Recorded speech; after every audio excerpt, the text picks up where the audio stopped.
Good afternoon dear students. Online क्लासों में आपका हार्दिक अभिनंदन है। आइए आज चर्चा करेंगे। इस लेक्चर में हम बीए पार्ट सेकेंड ईयर और सब्जेक्ट अपना कौन सा है, drawing and painting. Lecture number है ये 94। कौन सा है, 94 नंबर का ये लेक्चर है। और इससे पूर्व वाले लेक्चर में अपन ने प्रैक्टिकल से संबंधित जानकारी प्राप्त की थी। और इस लेक्चर में आज हम चर्चा करेंगे राजा रवि वर्मा के बाद में। इससे पूर्व थ्योरी के जो पेपर में यानी किताब के जो लेक्चर थे उसमें अपन ने पढ़ा था कंपनी शैली के बारे में। किसके बारे में, कंपनी शैली के बारे में, कि किस प्रकार से अंग्रेजों ने यहाँ पर आकर अपनी कंपनियाँ स्थापित की, यहाँ के चित्रकारों से पेंटिंग बनवाई और अपने साथ ले गए। उसके बाद में अपन ने पढ़ा कंपनी शैली के प्रमुख चित्रकारों के बारे में, उनके प्रमुख विषय के बारे में और कंपनी शैली के चित्रों की प्रमुख विशेषताओं के बारे में अपन ने चर्चा की थी। आज इस लेक्चर को आगे बढ़ाते हुए अपन चर्चा करेंगे राजा रवि वर्मा के बारे में। ये राजा रवि वर्मा एक फेमस चित्रकार रहे हैं और इन्होंने भारत में तेल चित्रण का शुभारंभ किया था। यानी कि भारत के अंदर तेल चित्रण का प्रारंभ किसने किया था, राजा रवि वर्मा ने। किसने, राजा रवि वर्मा ने भारत के अंदर सबसे पहले तेल चित्रण पद्धति को अपनाया था। वैसे विदेशों में तो पहले से तेल चित्रण पेंटिंग बन रही थी, लेकिन भारत की बात कर रहे हैं। भारत में तेल चित्रण का जनक किसको माना गया है, राजा रवि वर्मा को। तो आइए चर्चा करते हैं चित्रकार राजा रवि वर्मा के बारे में।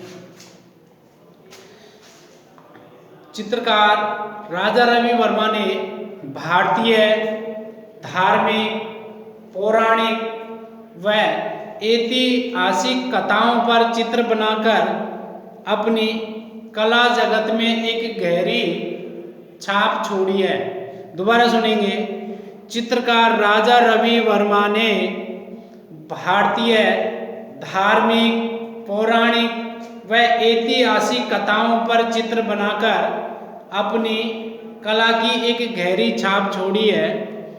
और राजा रवि वर्मा के चित्र इतने फेमस हो गए थे कि आम आदमी भी अपने घरों में इनके द्वारा छापे गए कैलेंडर्स या पेंटिंग के जो प्रिंट वो भी अपने घर में सजा के रखने लगे थे, क्योंकि इनकी पेंटिंग की इतनी डिमांड हो गई थी कि इनके जो हाथ के द्वारा बनाए गए ओरिजिनल काम तो ये सारी पब्लिक को नहीं दे पाते।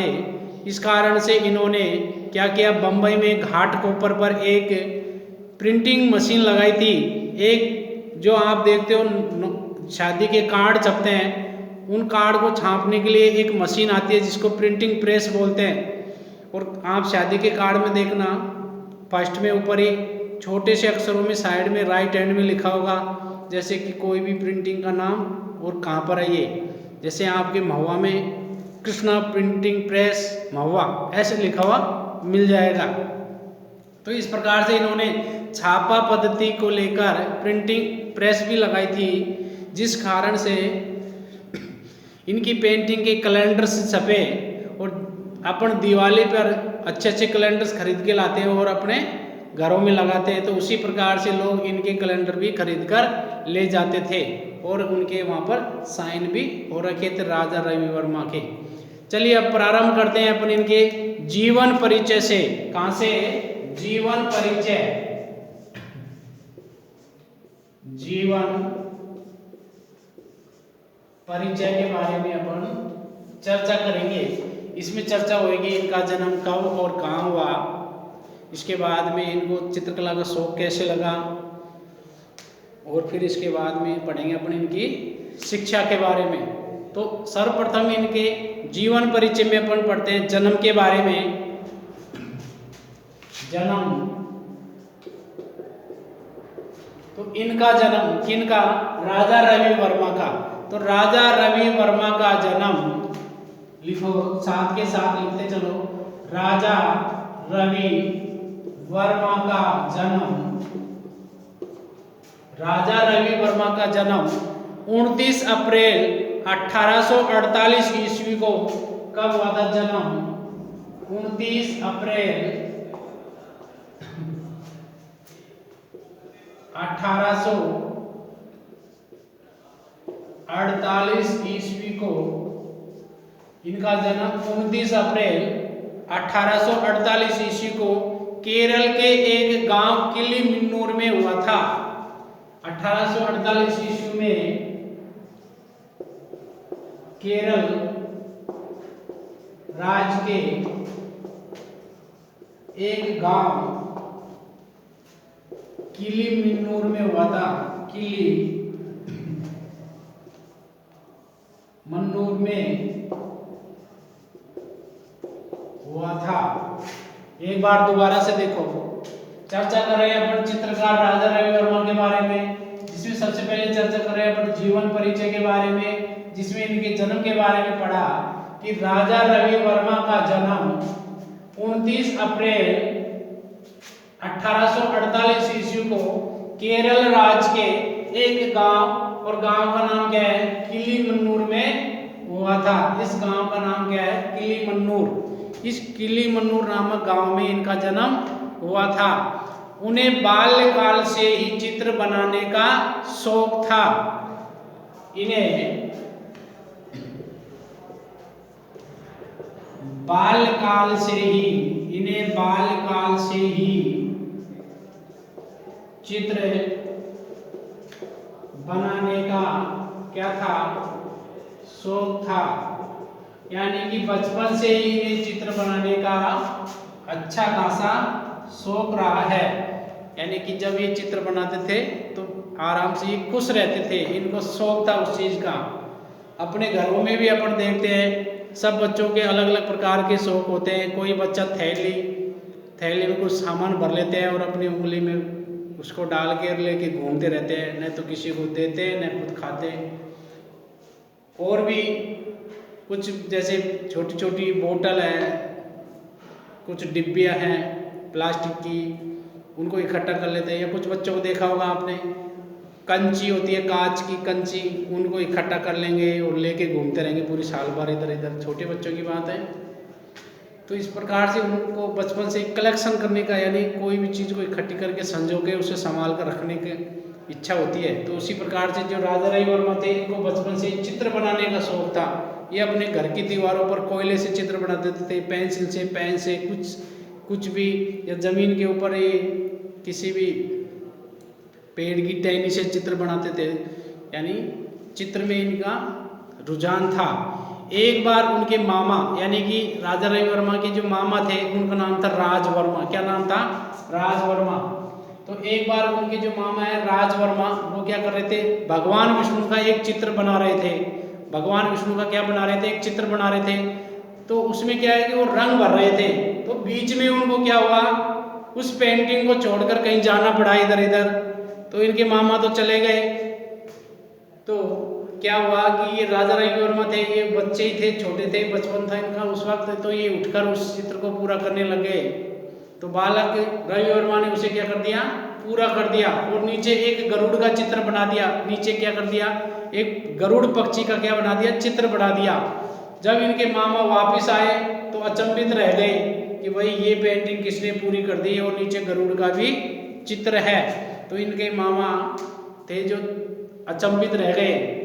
और इनके मामा जो राज वर्मा, ये तंजौर स्टाइल में, यानी तंजौर पद्धति पर कार्य करते थे। किस पर, तंजौर पद्धति पर ये कार्य करते थे। तो राजा रवि वर्मा पर इनका भी गहरा प्रभाव रहा है। और त्रावणकोर का जो राजघराना था केरल में, त्रावणकोर, किलिमन्नूर, त्रावणकोर, तो त्रावणकोर एक राज परिवार, तो उस राज परिवार के राजघराने से इनका घनिष्ठ संबंध रहा है। मतलब केरल के जो राजा महाराजाओं के पास में राजा रवि वर्मा का आना जाना रहता था। तो पहले अपन इतनी बात लिखेंगे। तो इन्हें बालकाल से चित्र बनाने का शौक था। एक बार उनके मामा राज वर्मा भगवान विष्णु का चित्र बनाकर उसमें रंग भर रहे थे। लिखेंगे, एक बार राजा रवि वर्मा के चाचा जी, जिनका नाम था राजवर्मा। राजवर्मा। एक बार राजा रवि वर्मा के चाचा जी या मामा जी, चाचा की जगह लिखेंगे मामा जी,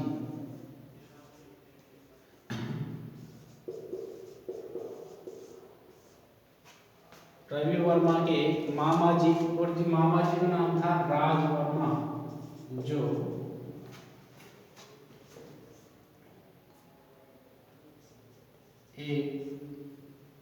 जो भगवान विष्णु का चित्र बना रहे थे।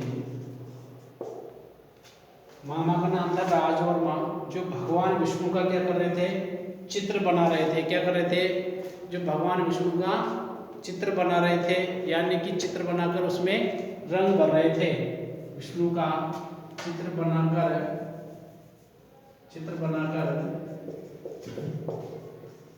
रंग भर रहे थे।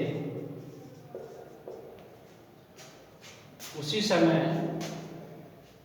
उन्हें किसी आवश्यक काम से बाहर जाना पड़ा। बीच में उठकर वे किसी काम से बाहर गए। बीच में ही उठकर वो किसी काम से बाहर गए, तभी राजा रवि वर्मा वहां पहुंचकर उस पेंटिंग को पूरी करने लगे तथा नीचे एक गरुड़ पक्षी का चित्र भी बना दिया। दोबारा से सुनो एक बार कि उन्हें बाल बाल से चित्र बनाने का शौक था। एक बार राजा रवि वर्मा के जो मामा जी थे, उनका नाम था राजवर्मा, जो भगवान विष्णु का चित्र बनाकर रंग भर रहे थे उस चित्र में, तो बीच में उन्हें उठकर किसी काम से वो बाहर गए।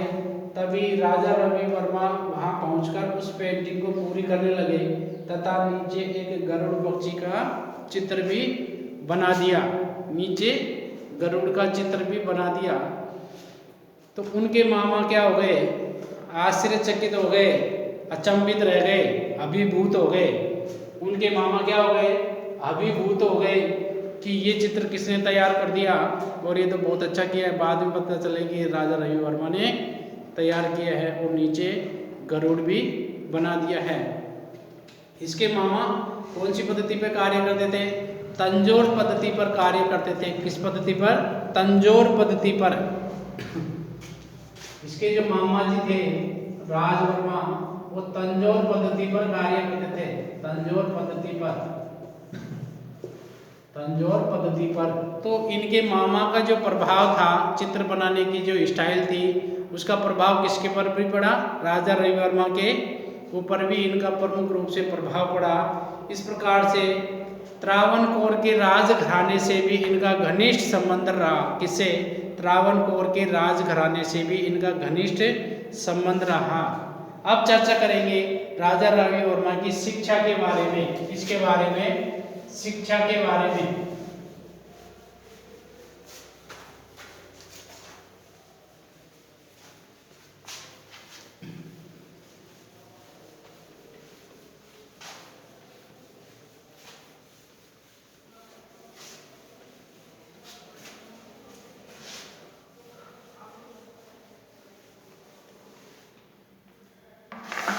शिक्षा,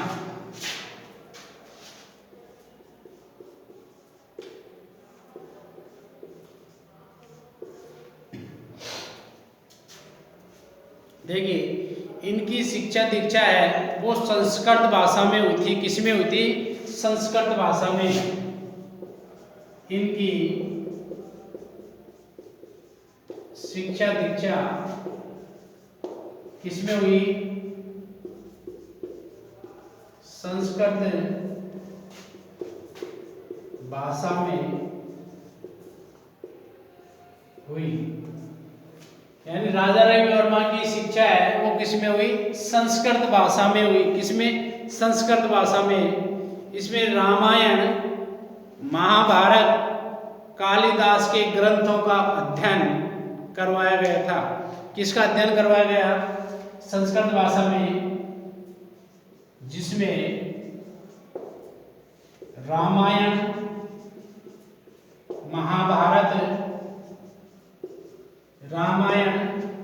महाभारत और कालिदास के ग्रंथों का अध्ययन करवाया गया। महाभारत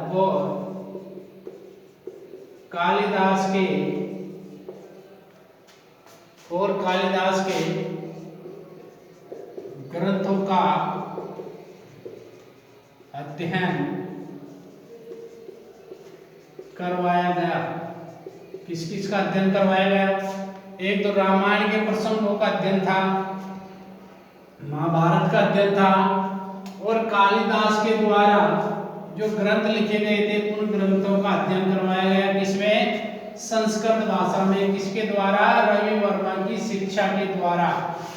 दोबारा सुन लो, चर्चा कर रहे हैं राजा रविवर्मा की शिक्षा के बारे में। इनकी शिक्षा दीक्षा संस्कृत भाषा में हुई थी, जिसमें रामायण, महाभारत, कालिदास के ग्रंथों का अध्ययन करवाया गया था। परंतु संस्कृत भाषा उनकी समझ से क्या थी? परे थी। यानी कि उनको संस्कृत कम ही समझ में आई थी। लेकिन घर वालों के प्रेशर में आकर इन्होंने संस्कृत भाषा में एडमिशन लिया। इनकी रुचि केवल किसमें थी? चित्रकला में थी। किसमें थी? चित्रकला में थी। और इन्होंने जो अध्ययन किया था रामायण, महाभारत और कालिदास के ग्रंथों का, तो इनके माइंड में रामायण, महाभारत और कालिदास के जो ग्रंथ थे इनके विषय की एक छाप छूट गई थी। और उन्होंने जो चित्र बनाए थे वो रामायण के प्रसंग पर बनाए, महाभारत के प्रसंग पर बनाए, और कालिदास के जो ग्रंथ थे उनके प्रसंगों के ऊपर इन्होंने काफी सारे चित्र बनाए। वैसे राजा रविवर्मा ने किसी भी कला महाविद्यालय से अथवा किसी भी संस्थान से कला की विधिवत शिक्षा प्राप्त नहीं की थी। दोबारा सुनेंगे कि वैसे तो राजा रविवर्मा ने किसी भी महाविद्यालय या किसी भी संस्थान से कला में कोई भी शिक्षा प्राप्त नहीं की थी। चित्र बनाना तो इनका स्वाभाविक गुण था। क्या था? स्वाभाविक गुण था। फिर भी अपनी अनवरत कला साधना, फिर भी इनकी जो लगन थी, इनकी जो चेष्टा थी, इनके जो कला के प्रति जो भाव थे,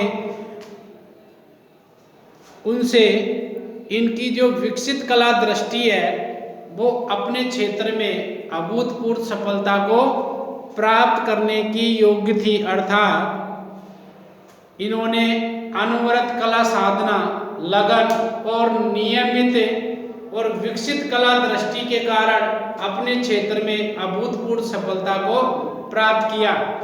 इन्हें दरबारी चित्रकार, एक चित्रकार था दरबारी चित्रकार, दरबार में रहकर जो चित्र बनाता था, उस दरबारी चित्रकार का नाम था आलमगिरी नायडू। क्या नाम था? आलमगिरी नायडू। आलमगिरी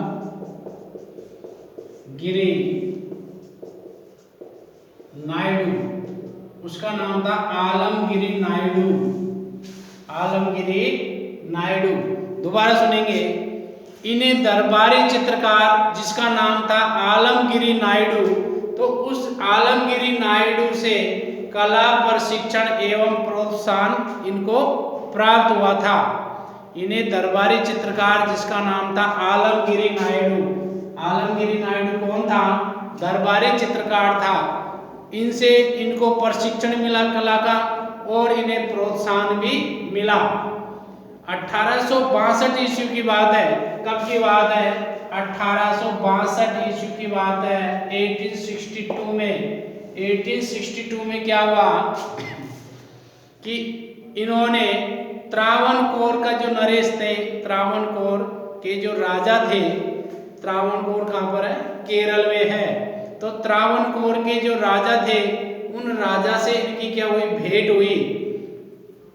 और उस भेंट के अंतर्गत जब इनके जो चाचा जी थे, वो चाचा ने इनका परिचय करवाया किससे? राजा से। तो राजा के सम्मुख चित्रकला की प्रशंसा की तो राजा ने प्रसन्न होकर रवि वर्मा को एक रंगों का डब्बा प्रदान किया था। क्या किया? गिफ्ट में एक रंगों का डब्बा दे दिया। किसको? राजा रवि वर्मा को। कब दे दिया? जब राजा रवि वर्मा को लेकर इनके जो चाचा जी थे वो राजा के दरबार में पहुंचे। राजा कौन सा? त्रावणकोर का राजा। कहाँ पर है? केरल में है। तो राजा इनकी पेंटिंग को देखकर, किसकी? रवि वर्मा की पेंटिंग को देखकर और इनके स्केच देखकर, इनकी कलर करने की स्टाइल को देखकर इतने खुश हुए कि उन्होंने एक कलर का डब्बा मंगवाया और उसको इनाम के रूप में किसको दे दिया? रवि वर्मा को, राजा रवि वर्मा को। तो राजा रवि वर्मा को क्या कर दिया?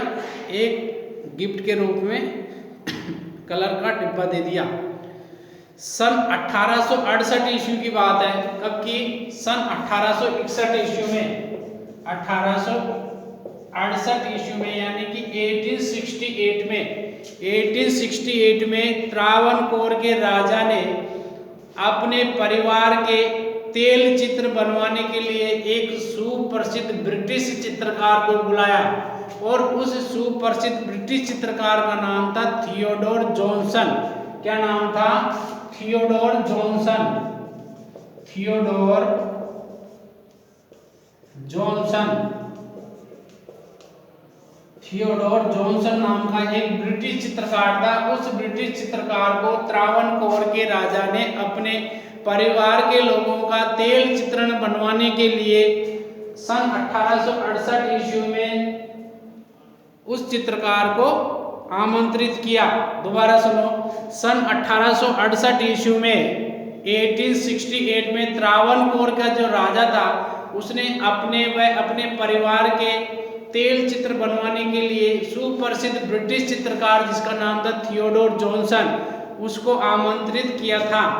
और रवि वर्मा ने भी उनसे क्या की थी? भेंट की थी। राजा रवि वर्मा ने भी उस थियोडोर जॉनसन से क्या की? भेंट की थी। उन्हें जॉनसन का कार्य देखने मात्र के लिए ही अनुमति मिली थी। राजा रवि वर्मा भी चित्रकार थे, लेकिन उस थियोडोर जॉनसन जो ब्रिटिश चित्रकार था उसकी पेंटिंग देखने के लिए इनको मात्र एक दिन का समय दिया गया, कुछ समय।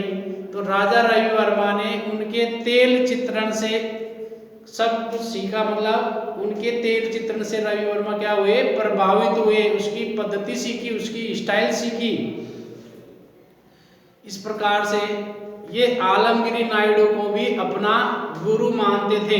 इनके ऊपर दो गुरुओं का प्रभाव रहा। कौन से? आलमगिरी नायडू का और थियोडोर जॉनसन से। थियोडोर जॉनसन से इन्होंने क्या सीखा था? तेल चित्रण सीखा था। कौन सा? ऑयल पेंटिंग, तेल चित्रण। क्या सीखा? तेल चित्रण सीखा था, जिसको बोलते हैं oil painting. OILPAINTING। Oil painting किससे सीखी? थियोडोर जॉनसन से। अब ये क्वेश्चन ऐसे आएगा कि राजा रवि वर्मा ने तेल चित्रण पद्धति पर कार्य करना किससे सीखा था? या फिर आ जाएगा रवि वर्मा ने तेल चित्रण किससे सीखा था? तो आपका आंसर आ जाएगा थियोडोर जॉनसन से। और ये थियोडोर जॉनसन कौन था? ब्रिटिश चित्रकार था। या फिर दूसरा क्वेश्चन आ जाएगा कि राजा रवि वर्मा ने अपना गुरु किसको माना था? अपना गुरु माना था आलमगिरी नायडू को। किसको माना था? आलमगिरी नायडू को। इन्हें तेल चित्रण सिखाया और आलमगिरी नायडू ने इन्हें टेम्परा पद्धति सिखाई। कौन सी? टेम्परा पद्धति, जिसमें एक्रेलिक पोस्टर कलर से उपयोग होता है। ये जो आलमगिरी थे इनको ये क्या मानते थे? गुरु मानते थे आलमगीर नायडू को। अंग्रेजी सत्ता के प्रभाव से, अंग्रेजी सत्ता थी जो ब्रिटिश शासक था, उस ब्रिटिश सत्ता के प्रभाव से विदेशी चित्रण पद्धति का अधिक जोर रहा। किसके ऊपर? राजा रवि वर्मा के ऊपर। राजा रवि वर्मा ने भी यूरोपीय शैली के विशेष प्रशंसक व अनुवर्ती कार्य के लिए ये फेमस हो गए थे। दोबारा सुनो कि राजा रवि वर्मा की थियोडोर जॉनसन से भेंट हुई और इनको मात्र उनका कार्य देखने के लिए अनुमति दी गई, और राजा रवि वर्मा ने भी तेल चित्रण इनसे ही सीखा था, और आलमगीर नायडू को ये अपना गुरु मानते थे। अंग्रेजी सत्ता के प्रभाव से विदेशी चित्रण पद्धति का अधिक जोर इनके ऊपर रहा, और रवि वर्मा यूरोपीय शैली के विशेष प्रशंसक व अनुवर्ती बन गए थे। तो ये बात हुई इनकी कला यात्रा के दौरान। और अब बात करेंगे अपन किसके बारे में? इनके कला साधना के बारे में। किसके बारे में? कला साधना के बारे में।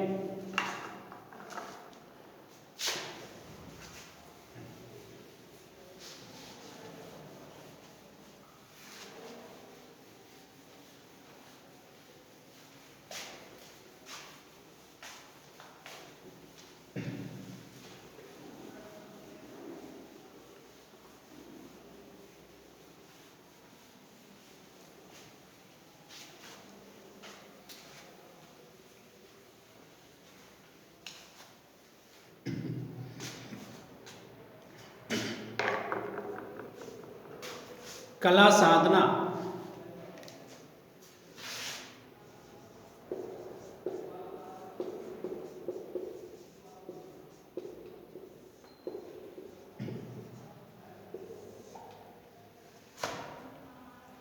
देखिए, इन्होंने शाही परिवार के सदस्यों के चित्र भी बनाए थे। शाही परिवार यानी कि राजघरानों के।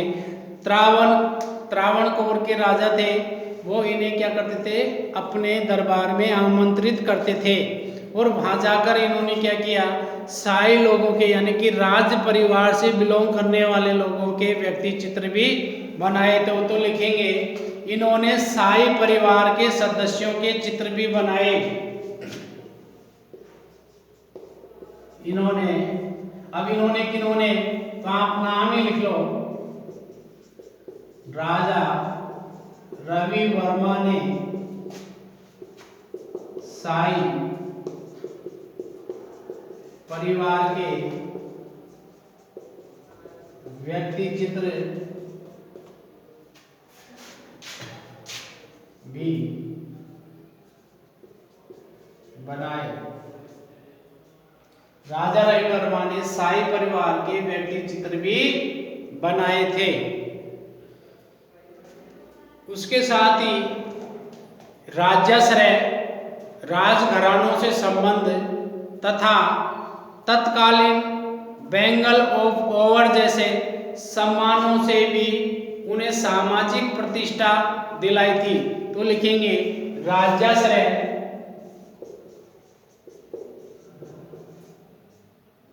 राज्याश्रय होते हैं यानी कि राजा के अंडर में रहकर आश्रय लें, तो राज्याश्रय। उसके अलावा राजघरानों से संबंध, राजघरानों से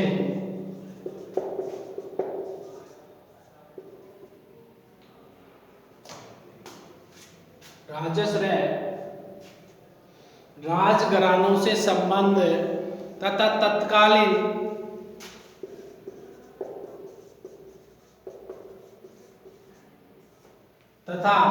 तत्कालीन बेंगल ऑफ ओवर ऑनर। कौन सा? बेंगल ऑफ आवर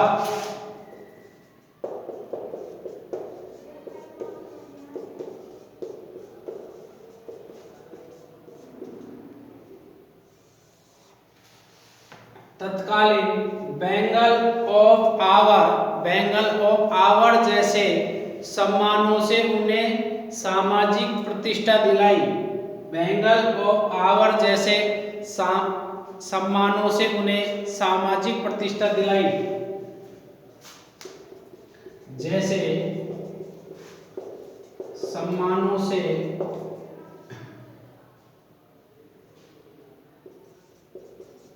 इन्हें सामाजिक प्रतिष्ठा दिलाई। एक बार दोबारा से देख लो पूरी लाइन को। अपन बात कर रहे हैं कला साधना की। राजा रवि वर्मा ने शाही परिवार के व्यक्ति चित्र भी बनाए थे। शाही परिवार राजा महाराजाओं के, उनके बच्चों के, उनके व्यक्ति चित्र भी बनाए थे। उसके अलावा राज्याश्रय, राजघरानों से संबंध तथा तत्कालीन बेंगल ऑफ पावर जैसे सम्मानों से भी इन्हें सामाजिक प्रतिष्ठा दिलाई। सम्मानों से क्या किया? सम्मानों ने इन्हें सामाजिक प्रतिष्ठा दिलाई।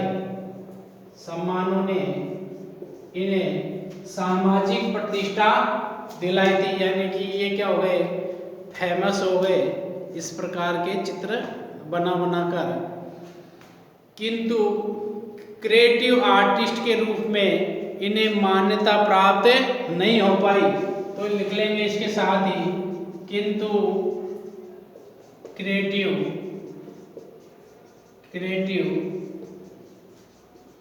आर्टिस्ट की मान्यता ये प्राप्त नहीं कर पाए। क्या नहीं कर पाए?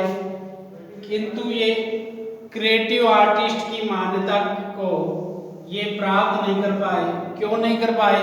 क्रिएटिव आर्टिस्ट कौन होता है? जो अपने कार्य में सृजनात्मक रूप प्रदान करे, अर्थात अपने कार्य में अच्छी अच्छी प्रकार की क्रिएटिविटी करे। अब इन्होंने क्यों नहीं कर पाई? क्योंकि ये विदेशी पद्धति पर भारत में रहकर कार्य कर रहे थे। उसमें सब्जेक्ट तो थे कौन से? भारत देश के, जैसे रामायण और महाभारत और कालिदास के ग्रंथ, इनके विषयों से लेकर तो विषय तो अपने भारत के थे। और जो चित्र बनाने की जो स्टाइल थी, रंग लगाने की जो स्टाइल थी, कलर मिक्स करने की जो स्टाइल थी और चित्रण की जो पद्धति थी, वो कैसी थी? वो विदेशी थी। कैसी थी? यूरोपीय शैली में थी। यूरोपीय शैली में प्लस भारतीय शैली का इन्होंने क्या किया? एक संयोग किया। और भारतीय शैली को किसके अनुसार चित्रित किया? यूरोपीय शैली के अनुसार। इस कारण से इनकी कोई एक विशेष शैली उत्पन्न न हुई और इसी कारण से ये क्रिएटिव आर्टिस्ट नहीं बन पाए। वैसे तो इन्होंने रियलिस्टिक कार्य किया था। कैसा कार्य किया? रियलिस्टिक कार्य किया, जो बिल्कुल वास्तविक जैसे दिख रहा है वैसे के वैसे बना देते हैं, तो वो रियलिस्टिक कार्य होता है। रियलिस्टिक कार्य में ये पारंगत थे, लेकिन इन्होंने अपनी लाइफ में पर्सनली कोई स्टाइल नहीं बना पाई। अगर यदि ये बनाते तो इनकी भी एक शैली बन जाती, जिसका नाम हो जाता रवि वर्मा शैली। इन्होंने विदेशी पद्धति को देसी स्टाइल में बनाकर कार्य किया, इस कारण ये क्रिएटिव आर्टिस्ट नहीं बन पाए। इसी के साथ ही राजा जो रवि वर्मा थे, उन्होंने तत्कालीन राजा महाराजाओं के, उच्च घरानों के और ऊंचे तट पर स्थित, ऊंचे तटस्थ जो ब्रिटिश अधिकारी थे, उन अधिकारियों के व्यक्ति चित्र भी इन्होंने बनाए। इस कारण से इनके कार्य को उन अधिकारियों ने क्या किया? इनकी सराहना की, इनकी प्रशंसा की। इस कारण से ये उन चित्रों को अच्छा सा अच्छा बनाते थे। इसी कारण से रवि वर्मा को क्या किया? सभी लोग आमंत्रित करते थे। किसके लिए? व्यक्ति चित्र बनाने के लिए। व्यक्ति चित्र को ही सभ्य चित्र कहते हैं। व्यक्ति चित्र को क्या कहते हैं? सभ्य चित्र। तो इनको बुलाते थे दरबार में और इनसे चित्र भी बनवाते थे। इसी प्रकार से उदयपुर के जो राजा थे उन्होंने भी इनको बुलाया और बुलाकर इनसे क्या किया, इनसे चित्र बनवाए थे। तो इन्होंने तेल रंग में Duke of Buckingham, Duke of Buckingham, Duke of Buckingham, Duke of Buckingham, इसके अलावा लॉर्ड इक्ट हिल, कौन सा, लॉर्ड इक्ट हिल, दोबारा सुनो, ड्यूक ऑफ बकिंघम, लॉर्ड इक्ट हिल, इसके अलावा उदयपुर के महाराजाओं के व्यक्ति चित्र, उदयपुर के महाराणाओं के व्यक्ति चित्र आदि इन्होंने अपनी स्टाइल में बनाया। किसमें, तेल रंग पद्धति में बनाया। इनकी जो चित्र बनाने की जो पद्धति थी वो इतनी अच्छी थी, यानी ये जो कलर लगाते थे उस कलर का कलर कॉम्बिनेशन भी इतना अच्छा था कि वो सभी लोगों को क्या आता था, पसंद आता था। तो उच्च घरानों में भी, यानी राजा महाराजाओं के दरबारों में भी रवि वर्मा के चित्रों की मांग बढ़ गई थी। क्या बढ़ गई थी, मांग बढ़ गई थी। यानी कि लोग बाग अपनी दुकानों में सजाने के लिए, मकानों में भवन निर्माण करते हैं तब, और इसके अलावा ऑफिसों में, अपने संग्रहालयों में, सभी जगह इनके चित्र खरीद कर लगाते थे। तो उच्च घरानों में भी रवि वर्मा के चित्रों की मांग इतनी बढ़ गई थी कि उसे अपने जीवन काल में पूरा करना संभव नहीं था। यानी कि यदि उनका जीवन काल 100 की जगह 200 साल हो जाता तो भी ये उन चित्रों की पूर्ति नहीं कर सकते थे।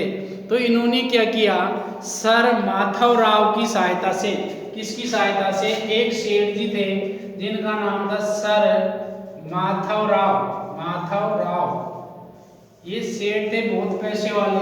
तो इन्होंने सर माधवराव की सहायता से क्या किया, 1894 ईस्वी में, सन 1894 ईस्वी में, कब की बात है, सन 1894 ईस्वी में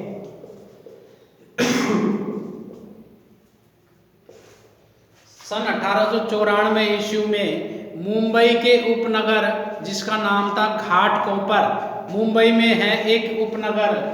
तो सर राजा रवि वर्मा ने सर माधवराव की सहायता से सन 1894 ईस्वी में मुंबई के उपनगर, और उस उपनगर का नाम है घाटकोपर। क्या नाम है, घाटकोपर, इस उपनगर का नाम है। इस घाटकोपर पर 1894 ईस्वी में एक लिथोग्राफिक प्रेस खोलकर चित्रों की प्रतिलिपियां छपवाने का कार्य प्रारंभ किया। एक बार दोबारा से सुनेंगे, राजा रवि वर्मा के चित्र इतने फेमस हो गए थे और सभी लोग इनके चित्रों की डिमांड करने लगे थे।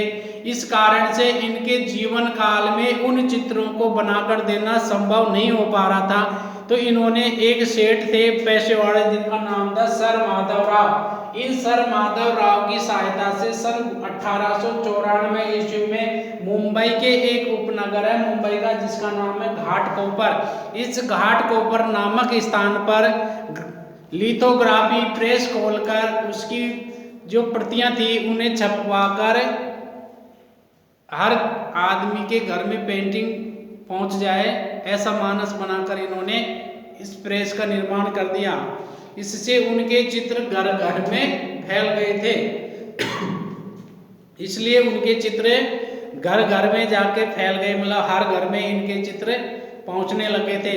और चित्रों का मूल्य भी बिल्कुल सस्ता था, नॉर्मल, उसकी नॉर्मल रेट थी जो हर आदमी भी उसको खरीद लेता था। जैसे दिवाली के टाइम पे कैलेंडर बिकते हैं 5 रुपये, 10 रुपये, 7 रुपये, तो आराम से अपन 10-20 कैलेंडर आराम से खरीद लेते हैं। तो उस समय और भी बहुत कम पैसा था जो इनके सस्ते दामों में इनके अच्छे चित्रों के प्रिंट मिल जाते थे। वो सस्ते क्यों मिलते थे, क्योंकि पेंटिंग तो एक बनाते थे और उसके 1000 प्रिंट छाप लेते थे, तो एक पेंटिंग के बदले में 1000 प्रिंट सस्ते पड़ जाते थे।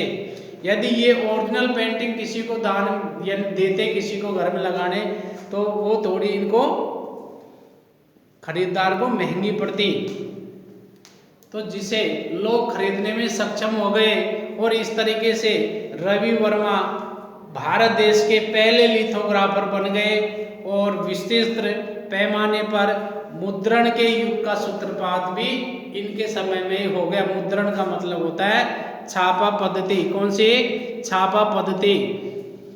इसके अलावा और अपन चर्चा करेंगे इनके प्रसिद्धि के बारे में, इनके सम्मान के बारे में कि इनकी प्रसिद्धि और सम्मान किस किस प्रकार से इनको आगे तक ले जाती है। और आज भारत में और भारत से यानी विदेशों में भी राजा रवि वर्मा का नाम प्रचलित है।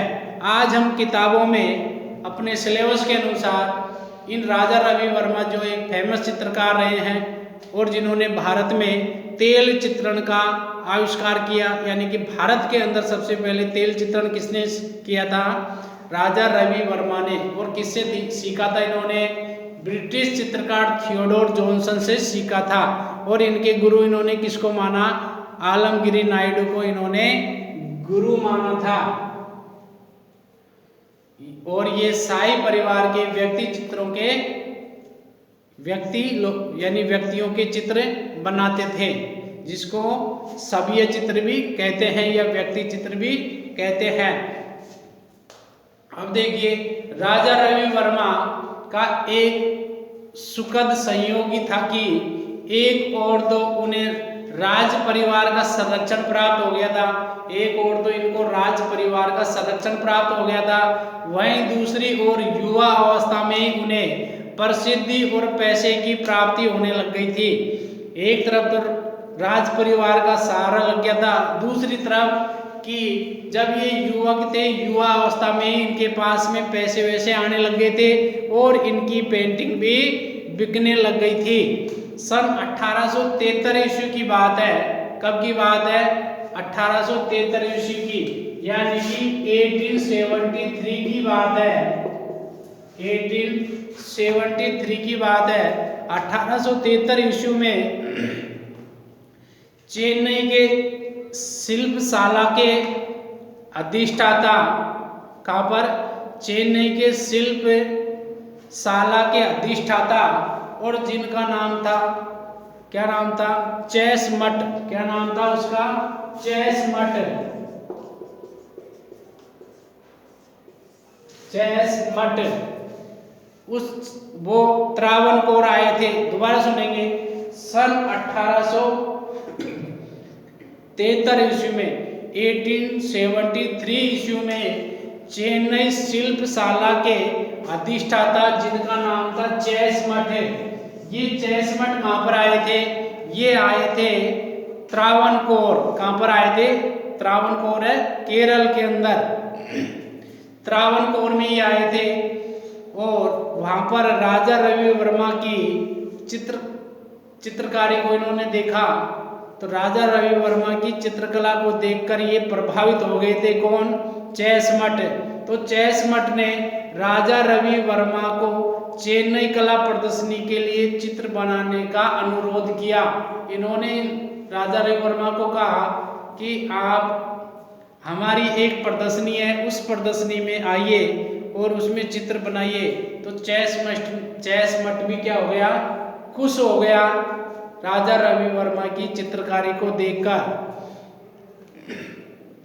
त्रावणकोर के जो महाराजा थे, त्रावणकोर के महाराजा का जो संरक्षण प्राप्त हुआ, वो अथक परिश्रम द्वारा एक चित्र निर्मित किया गया, जिसमें एक नायर महिला अपने बालों में चमेली का तेल लगाते हुए इन्होंने एक पेंटिंग तैयार की, और जिसका नाम क्या था? नायर महिला अपने बालों में चमेली का तेल लगाते हुए एक फेमस पेंटिंग बनाई। और वो पेंटिंग इन्होंने किस में बनाई? ऑयल कलर में। किस में बनाई? ऑयल कलर में। तो अभी ये जो चर्चा हुई, ये हुई राजा रवि वर्मा के कला साधना के बारे में। बाकी की चर्चा अपन नेक्स्ट लेक्चर में करेंगे। और उसमें चर्चा होगी इनके प्रमुख सम्मान, पुरस्कार, राजा वर्मा के प्रमुख चित्र, इनकी प्रमुख कला प्रदर्शनियों के बारे में, और इसके अलावा चर्चा होगी इन्होंने और कौन कौन सी जगह पर अपने कला संग्रह यानी कलेक्शन कहाँ कहाँ पर रखा, और लास्ट की लाइनों में इनकी मृत्यु के बारे में चर्चा होगी। तो मिलते हैं नेक्स्ट लेक्चर में, तब तक के लिए जय हिंद, जय भारत, भारत माता की जय हो।